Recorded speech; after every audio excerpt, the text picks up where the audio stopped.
अगर आप भी चाहते हैं कि जय मां काली म्यूजिक का ऑडियो वीडियो सबसे पहले आप तक पहुंचे तो लाल बटन को दबा के हमारे चैनल को सब्सक्राइब करें और साथ में बेल आइकन को जरूर दबाएं।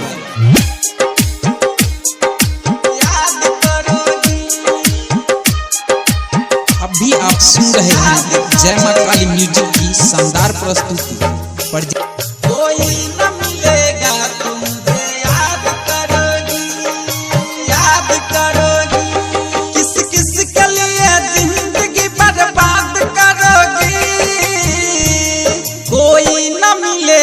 तो मुझे याद करोगी, याद करोगी, याद करोगी।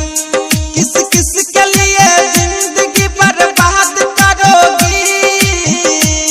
कोई न मिलेगा तो मुझे याद करोगी, याद करोगी, याद करोगी। हो मुझे याद करोगी,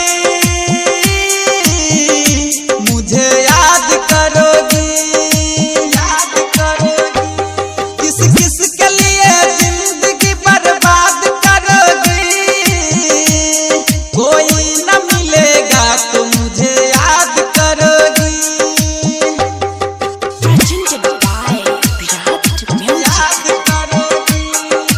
म्यूजिक बाय डीजे मुन्ना राज। याद करोगी। अभी आप सुन रहे हैं जय मां काली म्यूजिक की शानदार प्रस्तुति प्रेजेंटेड। याद करोगी, याद करोगी। छोड़ के जाओगी एक दिन तुझे आना पड़ेगा। दुनिया मरेगी ठोकर पछताना पड़ेगा, पछताना पड़ेगा। छोड़ के जाओगी एक दिन तुझे आना पड़ेगा।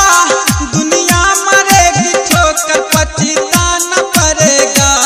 हालात अपने दिल की ना बता पाओगे। हमसे अपनी नजर ना मिला पाओगे। अब फिर न कभी, अब फिर न कभी सूरत पर नाज करोगी। कोई न मिलेगा तो मुझे याद करोगी, याद करोगी, याद करोगी। किस किस के लिए जिंदगी बर्बाद करोगी। कोई न मिलेगा तो मुझे याद करोगी,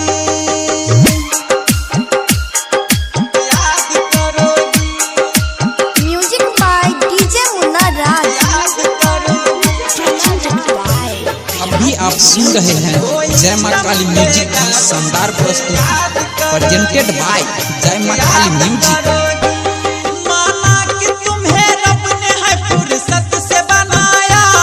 लगता है तेरे दिल में है पत्थर लगाया, पत्थर लगाया। माना कि तुम्हें रब ने है फुर्सत से बनाया। लगता है तेरे दिल में है पत्थर लगाया। खसमे नहीं जैसा ये तेरा दिल होता। दूसरे के ख्यालों में कभी नहीं आता। राकेश कमलेश राजेश रंजन को बर्बाद करोगी। कोई न मिलेगा तो मुझे याद करोगी, याद करोगी, याद करोगी। किस किस के लिए जिंदगी बर्बाद करोगी। कोई न मिलेगा तो मुझे याद करोगी। अभी आप सुन रहे हैं जय मां काली म्यूजिक की शानदार प्रस्तुति प्रेजेंटेड बाय जय मां काली म्यूजिक। अगर आप भी चाहते हैं कि जय मां काली म्यूजिक का ऑडियो वीडियो सबसे पहले आप तक पहुंचे तो लाल बटन को दबा के हमारे चैनल को सब्सक्राइब करें और साथ में बेल आइकन को जरूर दबाएं।